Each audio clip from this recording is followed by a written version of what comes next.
धर्मं शरणं गच्छामि ध्यानं शरणं गच्छामि।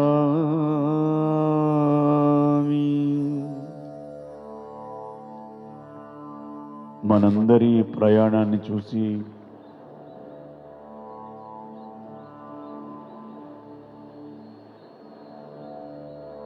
లక్ష్మణ సీతా సమేతుడై ఆ రామచంద్రమూర్తి అలా వస్తున్నారు. ఆ హనుమాన్ యొక్క భుజస్కంధాల మీద వాహనంగా తీసుకొని ఆ హనుమంతుడు ఎలా ఉన్నాడయ్యా అంటే శరీరమంతా సింధూరం ధరించి నా ఈ సింధూరంలో కూడా నా రాముడే ఉన్నాడు అన్నంత భక్తిగా అన్నంత ధ్యానంతో మనతో ప్రయాణం అవుతున్నాడే. ఏమి భాగ్యం, ఏమి భాగ్యం. ఆఖరి 2 నిమిషాలు శ్వాస మీద ధ్యాస, శ్వాస మీద ధ్యాస.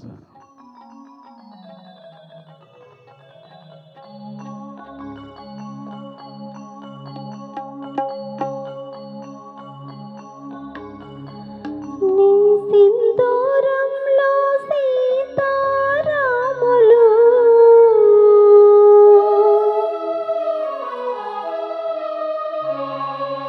నిలచి ఉన్నారు చేకూర్చమేలు.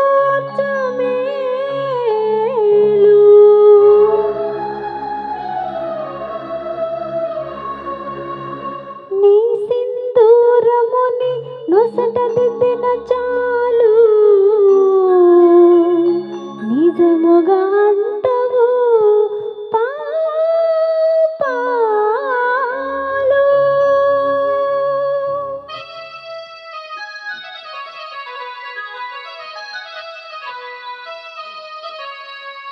నీ సింధూరంలో సీతారాములు నిలచి ఉన్నారు చేకూర్చమేలు. నీ సింధూరంలో సీతారాములు నిలచి ఉన్నారు చేకూర్చమేలు. నీ సింధూరమునే నొసట దిద్దిన చాలు, నీ సింధూరమునే నొసట దిద్దిన చాలు నిజముగా అంటవు పాపాలు. జయ జయ మారుతి జగద్రక్ష మారుతి, జయ జయ మారుతి జగద్రక్ష మారుతి. దయగను దయామయి నీవేల మారుతి, జయ జయ మారుతి జగద్రక్ష మారుతి.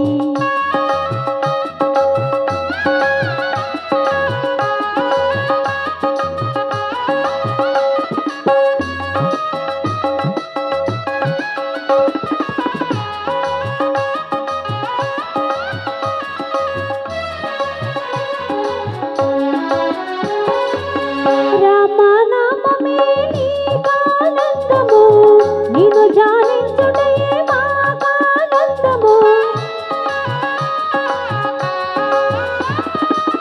రామనామమే నీకానందము, నిన్ను ధ్యానించుటయే మాకానందము.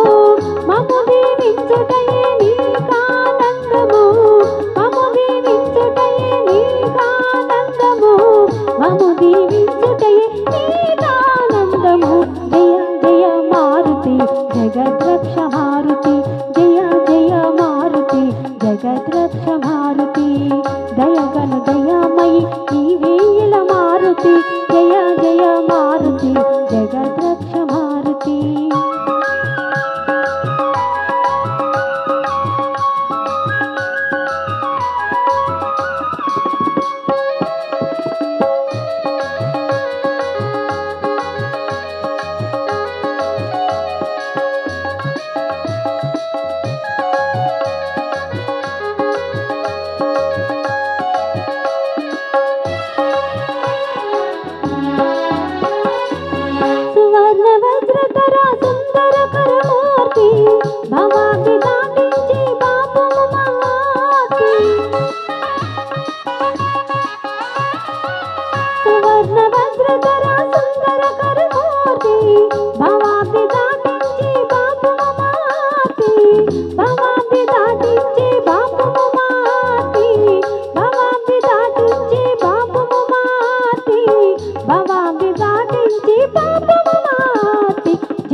జగద్రక్షమారుతి నీ సింధూరంలో సీతారాములు నిలచి ఉన్నారు జగోత్సవేలో నీ సింధూరముని నొసట దిద్దిన చాలు నీ సింధూరముని నొసట దిద్దిన చాలు నిజముగా అంటవు పాపాలు జయ జయ మారుతి జగద్రక్ష మారుతి జయ జయ మారుతి జగద్రక్ష మారుతి దయగను దయామయి నీవేల మారుతి జయ జయ మారుతి జగద్రక్ష మారుతి రామా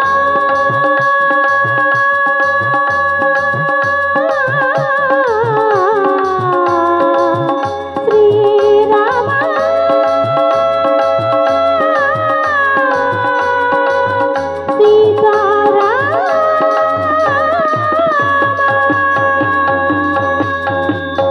బుద్ధం శరణం గచ్ఛామి సంఘం శరణం గచ్ఛామి ధర్మం శరణం గచ్ఛామి ధ్యానం శరణం గచ్ఛామి సమస్తం శరణం గచ్ఛామి సమస్తం శరణం గచ్ఛామి. ఆఖరి ఒక్క నిమిషం ఏమి భాగ్యం, ఏమి భాగ్యం, ఏమి భాగ్యం. పత్రి మహారాజ్తో సహా, సదానంద యోగీశ్వర మహారాజ్తో సహా దశావతారాలు, ముక్కోటి దేవతలు, సప్త ఋషులు, సద్గురువులు అందరూ ఆ సరయూ నదికి చేరి ఒక్కసారిగా ఆ సరయూ నదిలో అలా అలా అలా అలా లోపలికి వెళుతూ ఆ గంగమ్మని టచ్ చేస్తూ అందులో ఉన్నటువంటి ఎనర్జీని తీసుకుంటూ చివరి జన్మ చేసుకునేటటువంటి గొప్ప ధ్యానాన్ని ఆ సరయూ నదిలో ఆ గంగమ్మ తల్లితో కలిసి మనం చివరి ఒక్క నిమిషం గడుపుదాం మిత్రులారా. శ్వాస మీద ధ్యాస, శ్వాస మీద ధ్యాస, శ్వాస మీద ధ్యాస. ఏమి భాగ్యం, ఏమి భాగ్యం, ఏమి భాగ్యం. ఎంత అద్భుతంగా ఉందో కదా ఈరోజు మన ఈ సాధన. శ్వాస మీద ధ్యాస, శ్వాస మీద ధ్యాస.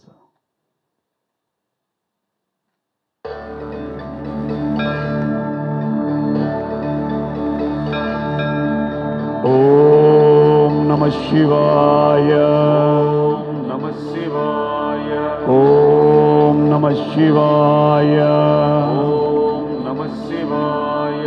నాగేంద్రహారాయ త్రిలోచనాయ నమః శివాయ, భస్మాంగరాగాయ మహేశ్వరాయ నమః శివాయ, నిత్యాయ శుద్ధాయ దిగంబరాయ నమః శివాయ, తస్మై నకారాయ నమః శివాయ, నమః శివాయ. మందాకిని సలిల చందన చర్చితాయ నందీశ్వర ప్రమదనాద మహేశ్వరాయ మందార పుష్ప బహుపుష్ప సుపూజితాయ తస్మై వకారాయ నమః శివాయ. హర హర హర హర హర హర హర హర హర హర మహాదేవ అంటూ చక్కగా ఆ గంగమ్మ తల్లి ఒడిలో అలా అలా అందరూ మునుగుతూ ఉండగా పత్రి మహారాజ్ అనుకోనటువంటి ఆనందాన్ని, ఆ అనుభూతిని పొందుతూ ఆ లింగాష్టకాన్ని ఆయన వేణునాదంతో అలరారిస్తుంటే అందరూ ఆ వేణునాదంలో తరిస్తూ తరిస్తూ ఆ గంగమ్మ తల్లి ఆ ఒడిలో అలాగా ఆ లింగాష్టకం వేణునాదం మీద వినపడుతుండగా శ్వాస ధ్యాస ధారలో ఎంత వైభవాన్ని పొందుతున్నారో చూడండి. అందరూ ఆ గంగమ్మ ఒడిలో చక్కగా సేద తీరుతున్నారు ఆ సరయూ నదిలో.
ఆఖరి 10 సెకండ్లు.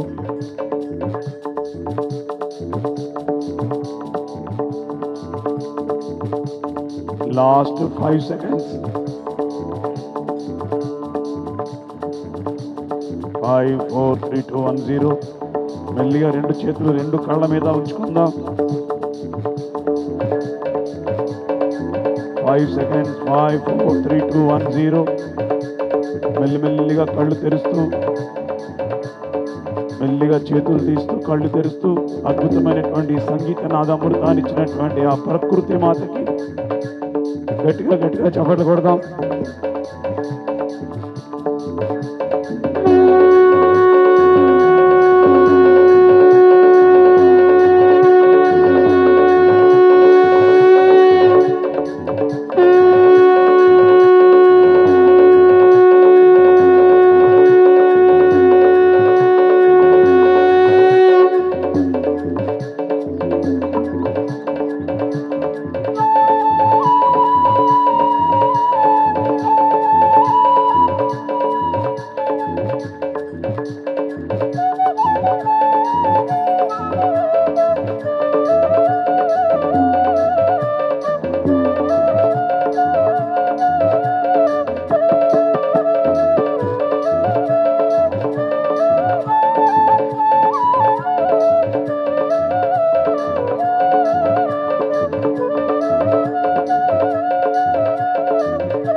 అందరికీ ధన్యవాదాలు. అందరం హాయిగా కుంభమేళా వెళ్ళి చక్కగా సరయూ నదిలో స్నానం ఆచరించి చేసి అని అనకూడదు,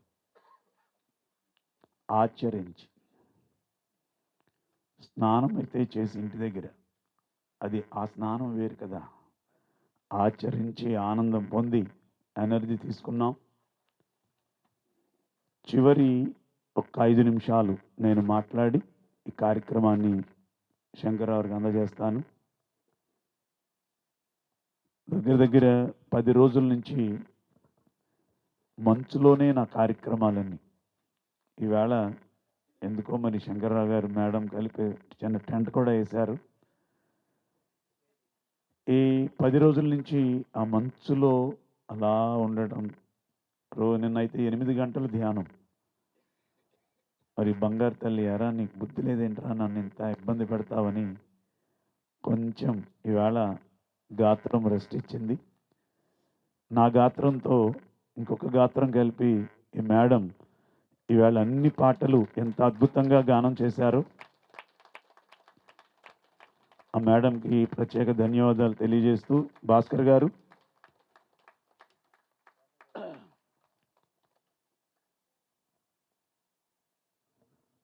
రెండు విషయాలు మీ ముందుంచి ఈ కార్యక్రమాన్ని పెద్దలకు అప్పచెప్దాం.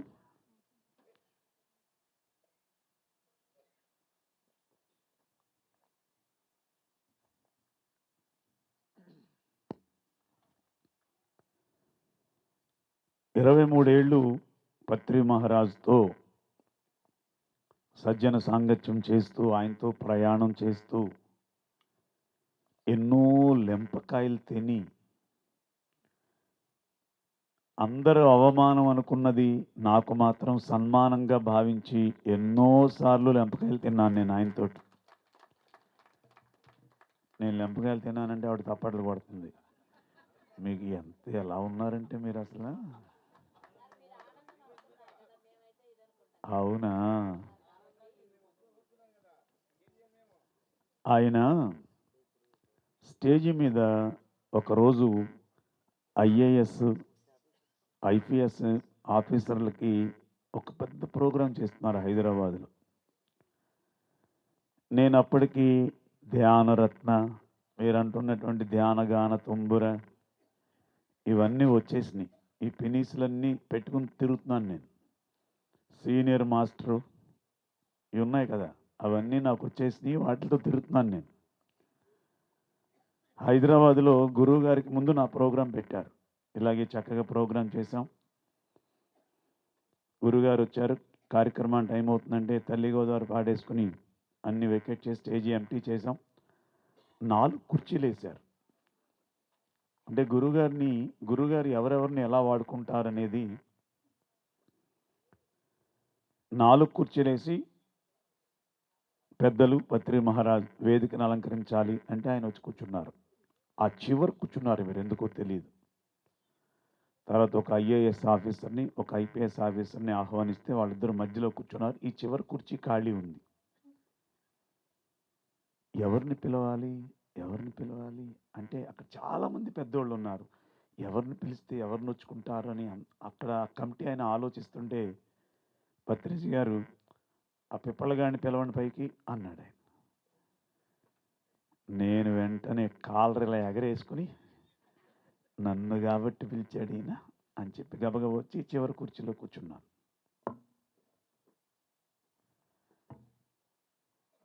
కార్యక్రమం స్టార్ట్ అయింది. బాగా ఐఏఎస్ ఆఫీసర్లు అంటే ఇంగ్లీష్లో స్టార్ట్ చేశారు గురువుగారు. My dear friends, my dear master అన్నారంతే. స్వామి అని ఒక ఆవిడ వచ్చింది ఆ గుమ్మంలోంచి. ఏమిటమ్మా అన్నాడు. నా కొడుక్కి యాక్సిడెంట్ అయిందండి, చావు బతుకుల్లో హాస్పిటల్లో ఉన్నాడు, నిమ్స్లో. మీరే రక్షించాలి. కాళ్ళు 2 పట్టేసుకుంది స్టేజ్ మీద. సుమారు ఒక 500-600 మంది ఆడియన్స్ ఉన్నారు. 4 టీవీ ఛానల్స్ ఆవేళ ఆ గురుగారి ప్రోగ్రాం షూట్ చేస్తున్నాయి మన పిఎంసితో పాటు. సారు, అమ్మ మీరు వెళ్ళి మీరు హాస్పిటల్లో కూర్చొని ధ్యానం చేయండి, అంతా ప్రకృతి చూస్తుందిలే అన్నాడు. సరే గురువుగారు 2 అడుగులు వెనక్కేసింది. My dear friends, my dear masters అన్నాడు ఆయన. మళ్ళీ వెనక్కొచ్చి గురువుగారు నా కొడుకు బతుకుతాడా అని మళ్ళీ కాళ్ళు పట్టుకుంటుంది. అమ్మ అంతా సక్రమంగా జరుగుతుంది, జరగవలసిందే జరుగుతుంది, వెళ్ళిరా అన్నాడు. బయటికి వెళ్ళింది. మళ్ళీ చొక్కాయి సర్దుకుని my dear friends, my dear masters అన్నాడు. మళ్ళీ లోపలికి పరిగెట్టుకొచ్చింది. గురుగారు నిజంగా బతుకుతాడని నా కొడుకుని అడుగుతోంది. శివప్రసాద్ పిలుస్తున్నాడు, వెళ్ళట్లేదు ఆవిడ. ఆలోచించాడు ఒక్క నిమిషం. గురుగారికి ఏం చేయాలో అర్థం అవట్లా. క్లాస్ ఏమో డిస్టర్బ్ అవుతోంది, అందరూ చూస్తున్నారు. చక్కగా ఆ మూల ఉన్న ఆ చివరి కుర్చీలో ఉన్నాయన అలా లేచి నిలబడి మైక్ చేత్తో పట్టుకొని కార్డ్లెస్ మైకు ఈ చివరకు వచ్చి నేను ఇలా కూర్చుని నేను ఆనందంగా ఇలా ఫోటోలు దిగుతున్నాను కదా, 4 ఛానల్స్ కదా, ఇలా నవ్వుతూ ఇలా చూస్తున్నాను. దగ్గరికి వచ్చి జుట్టు పట్టుకొని పెడేల్ పెడేల్ పెడేల్ పెడేల్ 11 లెంపకాయలు కొట్టాడు ఆయన. మైకి దగ్గర పెడుతున్నాడు కొడుతూ. 11 లెంపకాయలు కొడుతుంటే అంతమంది ముందు, అంతకుముందు ఏం జరిగిందో చెప్పనా? స్టేజ్ మీదకి రాగానే మా ఆవిడకి ఫోన్ చేశాను. ఏమన్నా లైవ్ వస్తుంది, గురుగారు ఆ చివర నేను ఈ చివర ఉన్నాను, చూసుకో, టీవీలో చూడు నన్ను అన్నాను. ఆ తింగరావిడ ఏం చేసిందంటే చుట్టుపక్కల వాళ్ళందరినీ పిలిచింది, మా ఏం టీవీలో కనబడుతున్నాడని. ఒక 50 మంది కూర్చున్నారు మా హాల్లో. ఈయన వచ్చి పెళ్ళి మన కొడుతుంది. ఆవిడకి ఎలా ఉంటుంది అక్కడ? ఓ రోజు ఇలా ఆయన వెళ్ళి దెబ్బలు తిన్నాడు అనమాట. సరే 11 లెంపకాయలు కొట్టాడు, ముఖం వాచింది, కళ్ళంట నీళ్ళు వస్తున్నాయి. వెంటనే కళ్ళు మూసేసుకున్నాను, ఎందుకంటే అవమానం వీళ్ళందరినీ చూడలేక. ఆయన వచ్చి ఆ చివర కూర్చుని రాస్కెల్ స్కౌండ్రల్ ఏమనుకుంటున్నావో నర్మయ్, ఇంతకీ ఏమి లేదు, సౌండ్ ఏమి లేదు అని కూర్చుని అట్లా నిలబడి హాయిగా my dear friends, my dear class మొదలెట్టాడు ఆయన. నేను ఒక్క 2 నిమిషాలు ధ్యానం చేసిన తర్వాత స్ఫురణలోకి వచ్చాను. వచ్చి కళ్ళు తెరిచి ఆవిడ ఎక్కడుందా అని చూశాను. మీకు అర్థమైపోయింది, దరిదాపుల్లో లేదు, ఎటు పారిపోయిందో తెలియదు నన్ను కొట్టే దెబ్బలకి. అప్పుడు క్లాస్ అయిపోయింది, 1.5 క్లాస్ చెప్పారు. ఆ వేళ దగ్గరికి వచ్చి ఏంటి పిప్పళ్ళ మండిందా అన్నాడు ఆయన. ఊరుకోండి గురుగారు, మండదా, కొన్ని మెల్లింగా కొట్టచ్చు కదా, ఎందుకు కొట్టారో నాకు తెలుసు అన్నాను. ఎందుకు అన్నాడు. ఆవిడ అక్కడి నుంచి వెళ్ళాలి అంటే, మీరు చిరాకు పడ్డారంటే ఆ టీవీ ఛానల్స్ ఏం చేస్తారు, స్త్రీ మీద కోపడ్డా పత్రిజీ అంటాడు పొద్దుటే, స్త్రీ మీద కోపడ్డా పత్రిజీ అంటారు.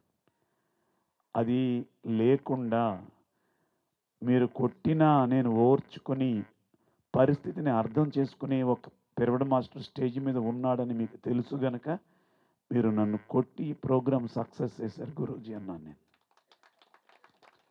ఒక్కసారి నుదురు మీద చిన్న ముద్దు పెట్టుకొని అందుకే నువ్వు నా కూడా తిరుగుతున్నావు అన్నాడు.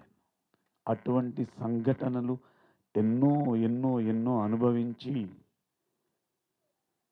నెలకి 25 నుంచి 28 రోజులు ధ్యాన ప్రచారాన్ని జీవిత పరమావధిగా పెట్టుకుని గుంటూరు జిల్లాలో లక్ష్మణరావు గారు, శంకర్రావు గారు ఎన్ని కార్యక్రమాలు వాళ్ళ ఇళ్లలో కూర్చోబెట్టుకొని నాకు భోజనం వండి పెట్టి మళ్ళీ సాయంత్రం ఎక్కడో ఏదో గ్రామంలో ప్రోగ్రాం చేయించి అంత గొప్ప కార్యక్రమాల్లో 11 పౌర్ణమిలు.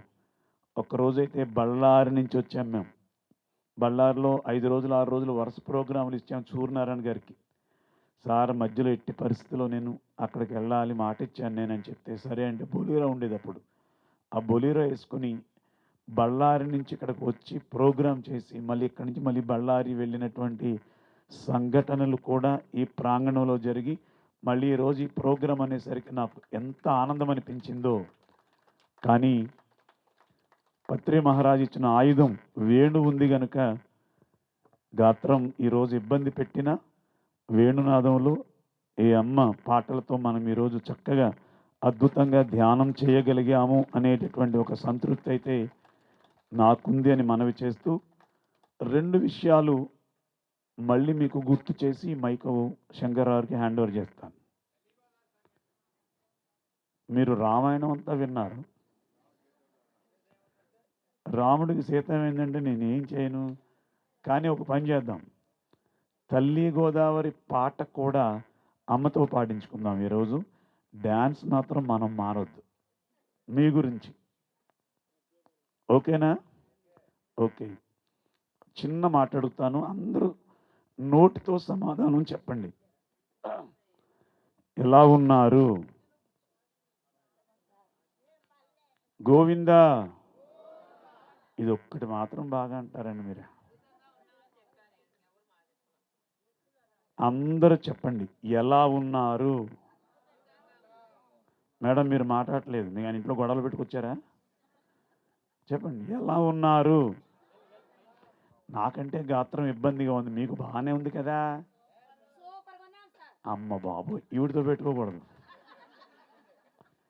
అందరూ చెప్పండి, నేను చాలా బాగున్నాను. ఇప్పుడు చెప్పండి, ఎలా ఉన్నారు? మళ్ళీ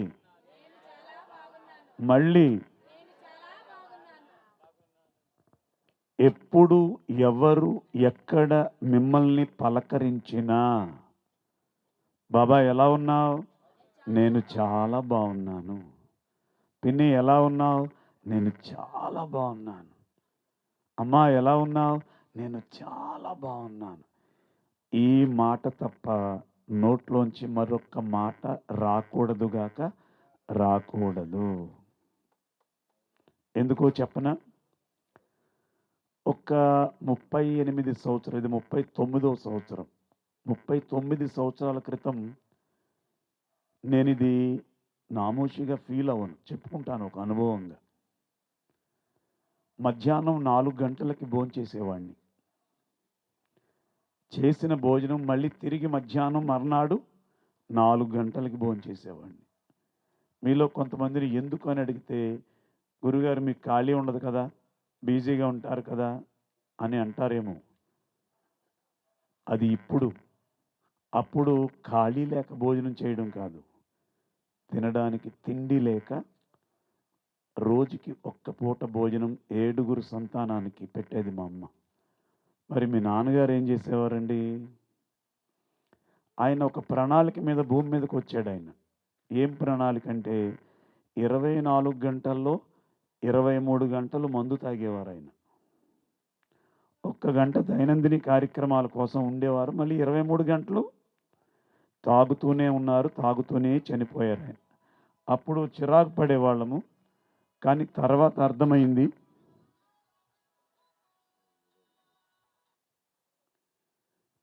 అర్థమైంది ఏంటంటే, ఆయన ఆ ప్రణాళికలో భూమి మీదకి వచ్చారు. కర్మ సిద్ధాంతంలో ఎవరెవరు ఎలా వస్తారో ఆ ప్రణాళిక అంతా ఉంటుంది. మా అమ్మగారికి 7 సంతానంలో నేను ఒక సైకిల్ షాపులో ఒక 20-25 సైకిళ్ళు తుడిస్తే 2 రూపాయలు ఇచ్చేవాడు ఆయన. అవి పట్టుకొచ్చి ఇచ్చేవాడిని. మా చిన్నన్నయ్య గారు, మా పెద్దన్నయ్య గారు కూలి పనులకు వెళ్ళి ఓ తలకు 2 రూపాయలు 3 రూపాయలు తెచ్చిస్తే 3 గంటలకి కిరాణా బట్టికి వెళ్ళి అన్నీ కొనుక్కొచ్చి బియ్యంతో సహా వంట చేసి 4 గంటలకి భోజనం పెడితే తిని పడుకున్నటువంటి మేము రాత్రి 10ంటికి, నేను అందరికంటే చిన్న అబ్బాయిని, నన్ను నిద్ర లేపి నాన్న పోతుంది కదా అని చెప్పి మా అమ్మ ఒళ్ళో కూర్చోబెట్టుకొని 4 ముద్దలు కలిపి పెడితే తినేసి మళ్ళీ పడుకునేవాడిని. ఆ అన్నం ఎలా వచ్చిందో నాకు తెలియదు. తర్వాత తెలిసింది ఏంటంటే, మాకు భోజనం పెట్టినప్పుడు ఆవిడ కంచం మీద పౌటి చెంగేసేసి అది దాచి, ఈడు బుడ్డాడు కదా రేపటి వరకు ఉండలేడు అని చెప్పి నాకు రాత్రి 10 గంటలకి అన్నం తినిపించినటువంటి మహా ఇల్లాలు నా జన్మనిచ్చినటువంటి మా అమ్మ. సరే, ఆవిడ ఆకలితో అలా ఉండడం వల్ల టీబీ రోగం వచ్చి చనిపోయారు. ఓకే, జరుగుతోంది. ధ్యానంలోకి వచ్చాను 2003లో. 2007లో జక్కా పద్మ గారు ఓజో అని చెప్పి చక్కగా అది ఒక ఆత్మలను పిలిచే ఒక టెక్నిక్ ఉంది, అది నేర్పారు నాకు. మొట్టమొదట ఎవరిని పిలవాలి అని ఆలోచిస్తే మా అమ్మగారిని పిలిచాను. ఆ తల్లి వచ్చారు. అమ్మ ఎందుకు అంత ఎర్లీగా మీరు శరీరం విడిచిపెట్టారని అడిగితే, నీకోసమే అంది. అరే తల్లి, ఇదేంటమ్మా, నా కోసం నువ్వు చచ్చిపోయావా? ఎందుకమ్మా అంటే అప్పుడు చెప్తుంది ఆవిడ, నా 7 సంతానంలో జగద్గురు బ్రహ్మర్షి పత్రిజీ గారిని విశ్వసించి ఆయన ధ్యానాన్ని లోకానికి అందించే జన్మ తీసుకున్నావు నువ్వు అని నాకు తెలుసు. నీ శరీరం ఉండాలంటే నేను వెళ్ళిపోవాలి కనుక నీ కోసం నేను శరీరం విడిచిపెట్టాను అని చెప్పింది నా కన్న తల్లి. 2007. అప్పటి నుంచి నేను ఇంకా ధ్యాన ప్రచారం చేయాలి, ఇంకా ధ్యాన ప్రచారం చేయాలని చెప్పి రోజు ఎవరు పిలుస్తారా, ఎవరు క్లాస్ చెప్తారా, ఎవరు జూమ్లో పిలుస్తారని ఎదురు చూసి నా వాక్కుని అందరికి ఇస్తూ కార్యక్రమాలు చేస్తున్నాను. కేవలం ఒక్క మాట వల్ల నేను ఈరోజు ఇంత బాగున్నాను. అదేంటో చెప్పనా? ఎలా ఉన్నారు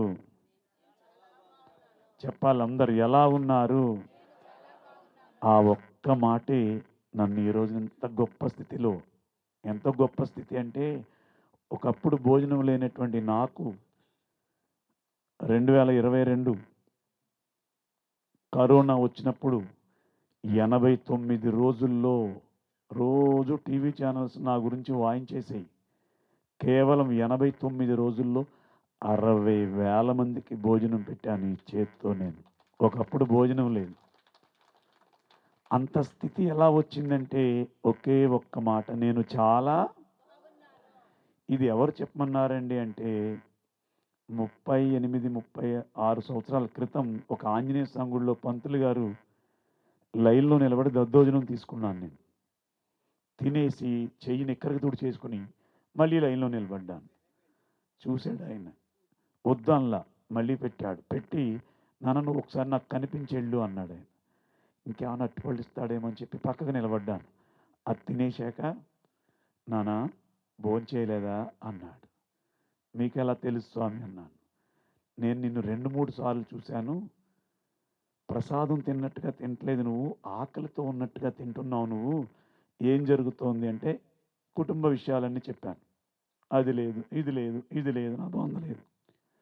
అప్పుడు ఆయన ఒకే ఒక్క మంత్రం చెప్పాడు ఆయన, ఎప్పుడు ఎవరు నిన్ను పలకరించినా నేను చాలా బాగున్నాను అనుకో, నీ జీవితం ఎలా ఉంటుందో చూడన్నాడు. ఆ రోజు నుంచి ఈ రోజు వరకు అలా అనుకుంటూనే ఉన్నాను. ఈరోజు నా జీవితం 3 పువ్వులు 6 కాయలు కాదు, 36 కాయలు. అర్థమైందా? అన్ని రకాలుగా హ్యాపీగా హ్యాపీగా హ్యాపీగా ఉన్నాను. ఇప్పుడు చెప్పండి, ఎలా ఉన్నారు? ఈ క్షణం నుంచి మనందరం ఎలా ఉండాలి అంతే.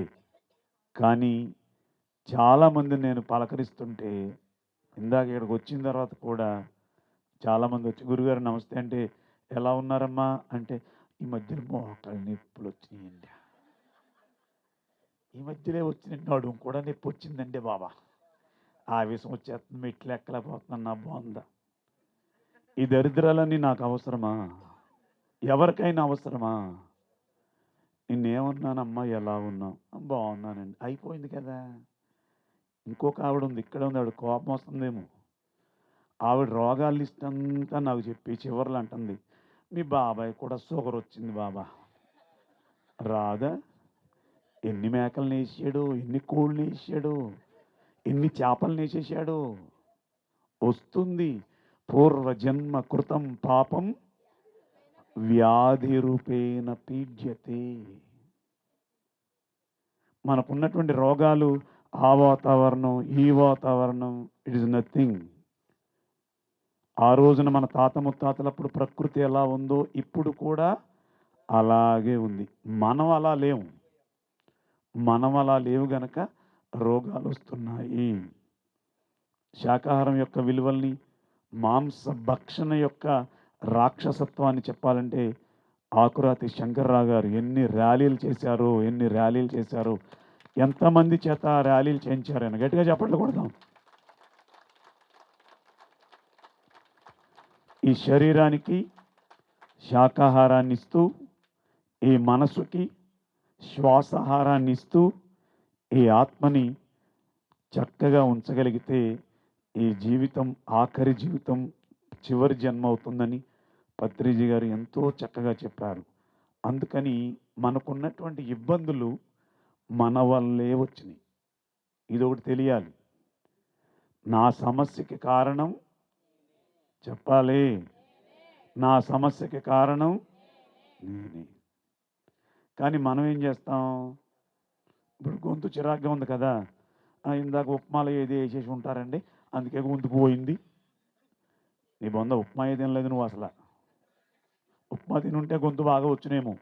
ఉప్మా కదని ఇడ్లీ తిన్నాను నేను. ఇప్పుడు కారణం ఎవరు నా గొంతుకి? చెప్పండి గట్టిగా, పర్లేదు, ఏమనుకోను. మీరే అనక్కర్లేదు, నువ్వే అని పర్లేదు. మన భాషలో బాగుంటుంది. నా సమస్యకి నేనే కారకుణ్ణి. కానీ మనం ఏం చేస్తామంటే ఎస్కేపింగ్ నేచర్. మనకు మంచి జరిగితే నా వల్ల, మనకు ఏదైనా ఇబ్బంది జరిగితే వేరే వాళ్ళ వల్ల. అలా అనుకున్నంత కాలము మన బురుగుటి మీద ముడి పడిపోతుంది. బురుగుట మీద ముడి ఉంది అంటే ఎన్ని సంవత్సరాలు ధ్యానం చేసినా, ఎన్ని ర్యాలీలు చేసినా, ఎన్ని పూజలు చేసినా, ఎన్ని కుంభమేళాలకు వెళ్ళినా, ఎక్కడ వేసిన గొంగలి ఆ బురుగుట ముడి తీయాలి. బురుగుట ముడి తీయాలి అంటే దానికి మార్గం చెప్తారు ఎవరైనా?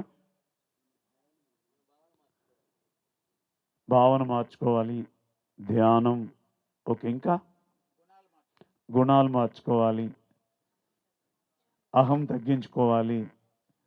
భలే చెప్తున్నారు, అంత భలే ఉంది. ఇంకా కోపం తగ్గించుకోవాలి.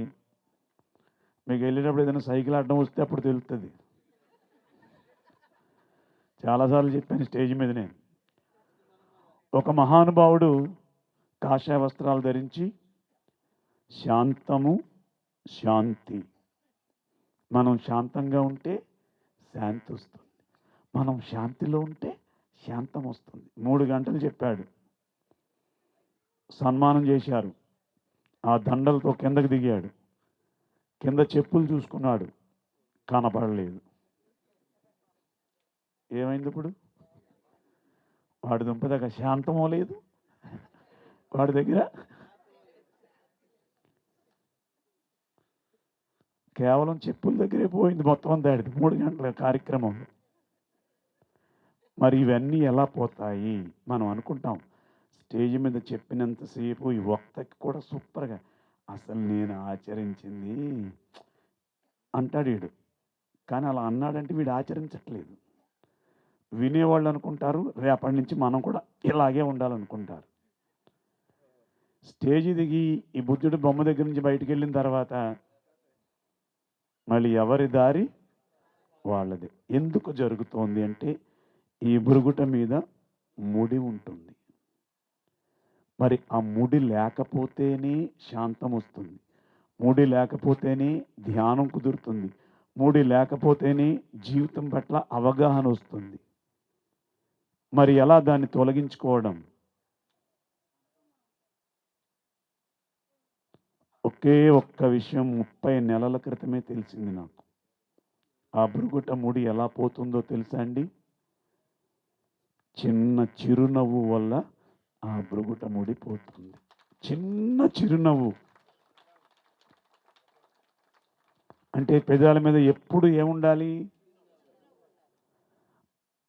ఇంట్లో తినడానికి ఏమీ లేవు, కానీ మూతి మీద ఏముండాలి? చిరునవ్వు ఉండాలి. పెద్ద సన్మానం చేశారు, అప్పుడు కూడా మూతి మీద ఏముండాలి? వెళ్తూ ఉండగా ఏమయ్య ఎందుకా ఆ పాటలేంటి, ఆ చండ, ఆ గొంతేంటి, ఎక్కడి నుంచి వచ్చాను, ఏదో పొడి చేస్తావని అని ఎవరో తిట్టారు నన్ను. అప్పుడు నా మూతి మీద ఏముండాలి? మాట్లాడరేంటమ్మా? చిరునవ్వు ఉండాలి. ఈ చిరునవ్వు దేనికి ప్రతీక అంటే ఆనందానికి ప్రతీక. ఆనందం దేనికి ప్రతీక? దైవానికి ప్రతీక. దైవం దేని ద్వారా మనకి ఆవాహనం అవుతాడు? ధ్యానం ద్వారా. ఎంత లింక్ ఉందో చూడండి. ధ్యానం చేస్తే దైవం మనం అవుతాం, దైవం మనం అయినప్పుడు ఆనందం స్వరూపం మనం అవుతాం. మనం ఆనందంగా ఉన్నామంటే 2 విషయాలు మాత్రమే వ్యక్తం చేయగలం, మనం దేనిలోని వ్యక్తం చేయలేం. ఇంత వడ్డానం పెట్టుకుని మెన్నిండా హారాలు వేసుకున్న ఆవిడ ఆనందంగా ఉంటే మనం ఒప్పుకుంటామా? ఆనందంగా ఉండదు కూడా. ఇంత వడ్డానం పెట్టుకున్నా అమ్మ టిఫిన్ చేస్తారంటే కోళ్ళు ఎక్కడుందో చూడమ్మా, షుగర్ బిళ్ళ వేసుకోవాలి. ఇక్కడ వడ్డానం ఉంది, మెడలో ఇంత హారం ఉంది, కానీ కోళ్ళు కనబట్టలేదు అంటే అక్కడ దుఃఖమే ఉంది. ఎందుకని షుగర్ బిళ్ళ లేదు. అదే మూతి మీద చిరునవ్వు ఉందనుకోండి, ఈ వడ్డానాలు ఉన్నా లేకపోయినా, షుగర్ ఉన్నా లేకపోయినా జీవితం ఎప్పుడు సాఫీగా ఉంటుంది. That is Patriji. ఆయన ఎప్పుడు చూడండి ఎంత జాలీగా ఉన్నాడైనా. నో డాక్టర్ నో మెడిసిన్ అన్నాడు. శరీరం విడిచిపెట్టే ముందు కొన్ని వందల మంది వచ్చి మేము కిడ్నీలు ఇస్తాం, మేము కిడ్నీలు ఇస్తాం. విజయభాస్కర్ రెడ్డి గారు ఇటువంటి మహానుభావులు అందరూ అయ్యా ఒక్కసారి హాస్పిటల్కి వెళ్తారా పోనీ అంటే, నేను చెప్పిన మాట నేనే మాట తప్పనా అని అడిగారు ఆయన. నో డాక్టర్ కాదు స్వామి, మీకు వైద్యం చేయిస్తామంటే నాకు చేయిస్తారా నా శరీరానికి చేయిస్తారా అని అడిగారు. శరీరానికి. ఆ శరీరం నేనా? కాదు. మరి నన్ను కానీ నాకెందుకు వైద్యం అని అడిగినటువంటి మనలో ఉన్నటువంటి మహాగురువే పత్రి మహారాజ్. అరుణాచలేశ్వరుడు కూడా అది అడిగాడట. అప్పుడు మనం లేం, కానీ పత్రి మన ఎదురుగుండానే ఆ మాటలు మన పిఎంసి ఛానల్లో కూడా ఎన్నోసార్లు విన్నాం మనం. అంత కమిట్మెంట్గా నిలబడి ఉన్నాడు. చివరి శరీరం తుది శ్వాస విడిచిపెట్టేటప్పుడు కూడా చిరు మందహాసంతో శరీరం విడిచిపెట్టినటువంటి యోగి పొంగవులు ఇద్దరు. ఒకటి సదానంద యోగీశ్వరుడు, రెండు పత్రి మహారాజ్. అంటే మన బురుగుట ముడి ఉండకుండా మనం వర్తమానంలో ఉండాలి అంటే పెదాల మీద ఉండాలి. ఇందాక ధ్యానం చేసినప్పుడు మేము కొంత వీడియో తీసాం, మా ఓటు తీసాడు వీడియో. అది వచ్చి మళ్ళీ చూస్తుంటే అంత అవసరమా? మోకం చిట్లింగ్ చేసుకుని ఇక్కడి నుంచి వెళ్ళిన తర్వాత ఎరగదీసేస్తాను అన్నట్టుగాను ఏం చేస్తా? అసలు ధ్యానం అంటేనే ఆనందం కదండి. ఎప్పుడు చిరునవ్వు ఉండాలి, గుర్తుపెట్టుకోండి. కానీ చిరునవ్వు ఉండాలి, కానీ నవ్వు 4 విధాల అట్టహాసపు నవ్వు ఉండకూడదు. పళ్ళు తెరిచేసి దోమలు వెళ్ళిపోయేలాగా పాక పాక పాక పాక పాక, అది కరెక్ట్ కాదు. మన పెద్దలు చెప్పింది నవ్వు 4 విధాల. కానీ చిరుమందహాసం అంటే హృదయంలో ఆనందం ఉన్నప్పుడు పెదాలు పువ్వులా విచ్చుకుని ఉంటాయట. అప్పుడు ధ్యానం చేసేటప్పుడు కూడా హాయిగా ఉంది. ఫోటో దిగమనేటప్పుడు కెమెరామెన్ చెప్పాలా నవ్వి సావండి అని. ఇలా ఉంటాం మనం. స్మైల్ అంటే చచ్చిపోతారు మరి ఏంటో నవ్వడానికి. ఎందుకు రావట్లేదు అంటే భృగుట ముడి ఉంది. ఈ భృగుట ముడి అంటే ఉంటే మనం గతంలో ఉంటాం లేదా భవిష్యత్తులో ఉంటాం. భృగుట ముడికి కారణం అది. ఇక్కడ ధ్యానంలో కూర్చున్నారు, కళ్ళు మూసుకున్నారు, హాయిగా కూర్చున్నాం, శ్వాస మీద ధ్యాస అన్నాను నేను. టక్మని గుర్తొస్తుంది. ఒక్క శ్వాస అయిన తర్వాత బీరువా తాళలేసానంటావా? వేసే ఉంటానేమో. 2 గంటలు ధ్యానం అయింది. ఎక్కడున్నావు నువ్వు? బీరువా దగ్గర ఉన్నావా, ధ్యానంలో ఉన్నావా? అది దట్ ఈస్ ద గతం. లేదా వెళ్ళిన తర్వాత ఏం చెయ్యాలి? ముందు వెళ్ళగానే పరుపు కింద ఉందా, తలకడ కింద ఉందా వెతుక్కోవాలి. మన బుర్రంతా అక్కడ ఉందనుకోండి, ఇక్కడ 3 గంటలు ఉన్నా 30 గంటలు ఉన్నా that is not a meditation. మరి ఆ 2 ఉండకూడదు అంటే గతము భవిష్యత్తు ఉండకుండా వర్తమానంలో మనల్ని ఉంచేది శ్వాస అయితే దాన్ని బలం చేసేది చిరునవ్వు. గుర్తుపెట్టుకోండి. ఈ చిరునవ్వుతో ఈ క్షణం నుంచి మీరు ధ్యానం చేయడం అలవాటు చేసుకోండి. మనందరి జీవితాలు 3 పువ్వులు. గట్టిగా గట్టిగా జై శ్రీరామ్, జై శ్రీరామ్, అందరూ లేచి నిలబడదాం. లేవగానే ఆ కుర్చీకి థ్యాంక్స్ చెప్పండి. 3 గంటలు ఈ రుబ్బు రోళ్ళు మోసింది కదా. థ్యాంక్స్ చెప్పిన ప్రతి ఒక్కరూ సేవ చేయండి. ఆ కుర్చీని పక్క కుర్చీలో పెట్టండి.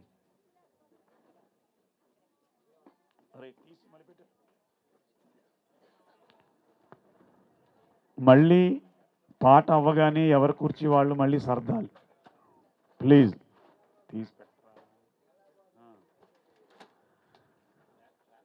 శరీరంలో శక్తి ఉన్నటువంటి వాళ్ళు ఆ కుర్చీని కొంచెం పక్కకు పెట్టండి. ఆ కుర్చీలన్నీ ఆ మధ్యలో అలా ఖాళీ ఉంచండి. మేడం ఆవిడ పగలబడి నవ్వింది, ఆవిడ కుర్చీ లేపలేదేంటి, వెళ్ళిపోయింది అడుగు. మొత్తం రామాయణం ఇంద్రాన్న తల్లి. పిల్లండి ఒకసారి ఆవలింతలు వచ్చినాయి ఇందాక.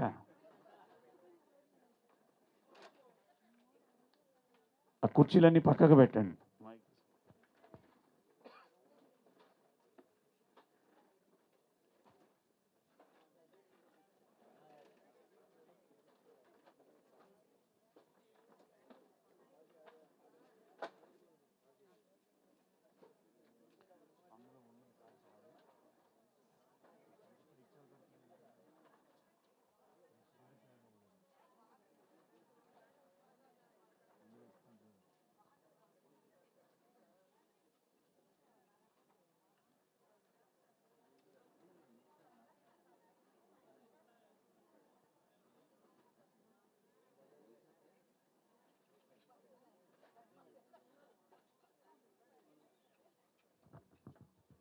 భలే నవ్వుతున్నారమ్మా, ఎంత బాగుందో ప్రాంగణం. అందరూ చెప్పండి, నేను ఈ క్షణం నుంచి మరింత ఆరోగ్యంగా ఆనందంగా జీవించుగాక. తదాస్తు తదాస్తు.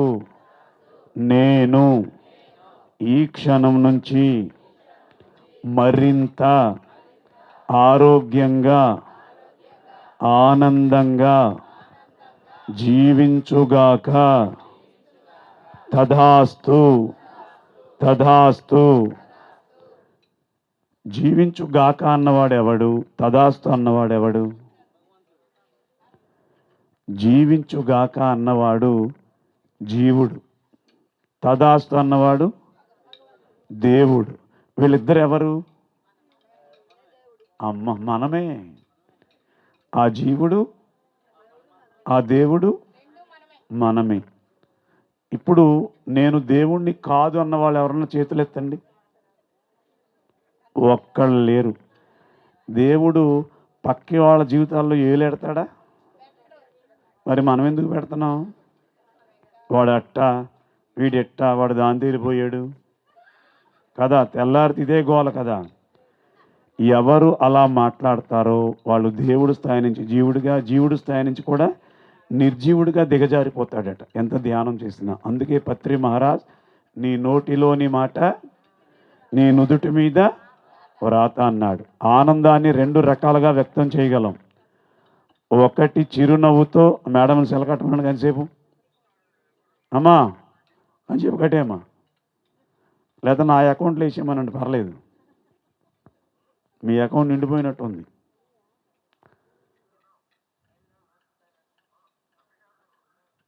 స్పీకర్ ఒకటి ఆన్ చేసినట్టు ఉన్నారు ఆవిడ. ఆ మేడంకి ఒకసారి గట్టిగా చెప్పకూడదాం.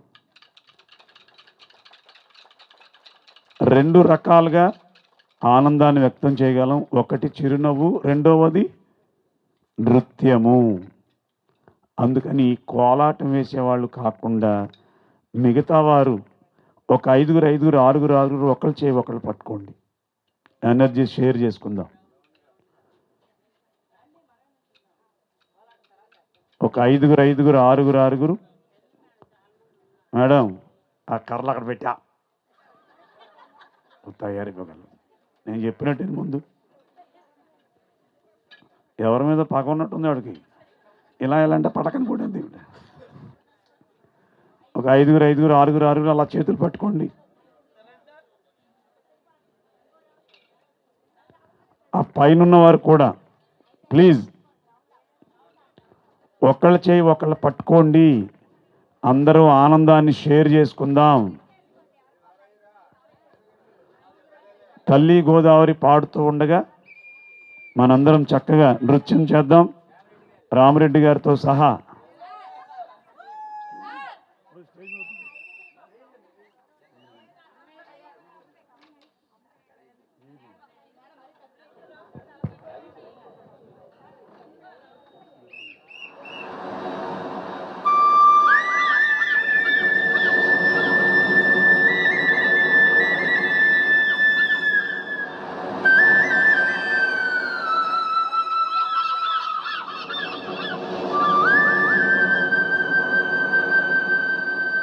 తల్లి గోదావరి సాగిపోతున్నది,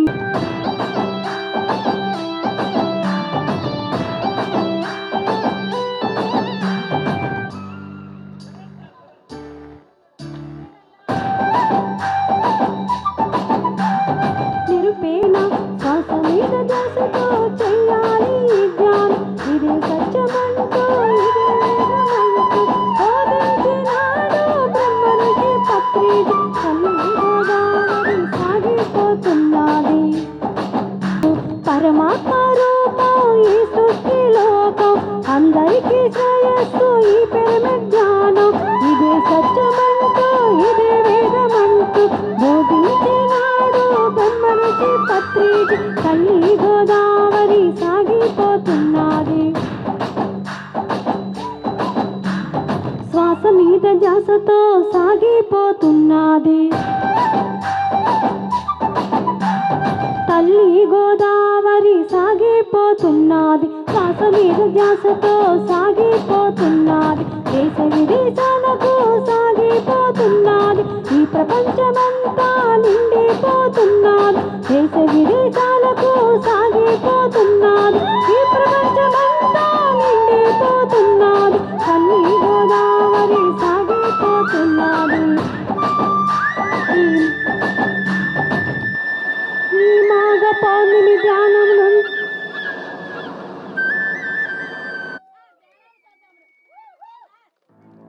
रंगीला भारो ढोलना ढोलना वे रंगीला भारो ढोलना ढोलना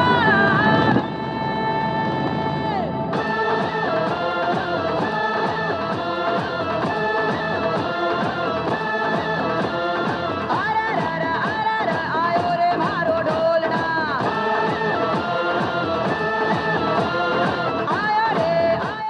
आयो रे मारो ढोलना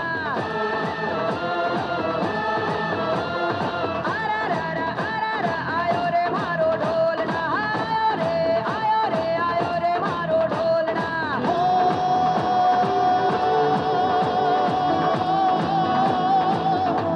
रंगीलो मारो ढोलना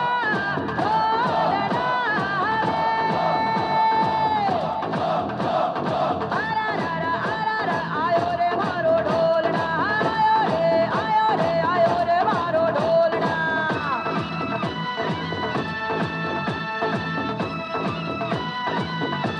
प्यार के गीत जरा सुन ले,